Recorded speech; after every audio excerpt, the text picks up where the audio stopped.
Диво сърце, епизод 33. Ето какво ще видим. Яман попречва на Алаз да се дрогира. Яман се промъква в стаята на Рюя и тай й оставя бележка и веришката си. Рюзгяр показва на Чагла мястото, което е подготвил за сватбата.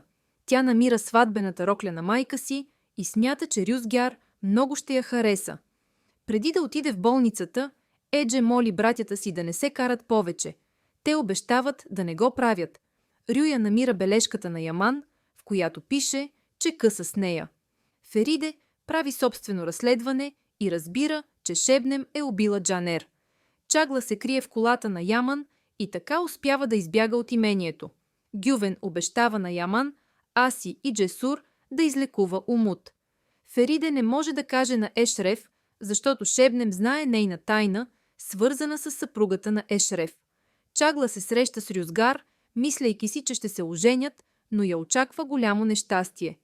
Той и кара да пие. Преди да влезе в операцията, Умут оставя бележка за Яман на шкафа в стаята си и шепне нещо на Едже. Тя остава шокирана. Серхан намира бележката, в която пише, че Умут дава сърцето си на Едже. Когато я погледне, нека си спомня за него.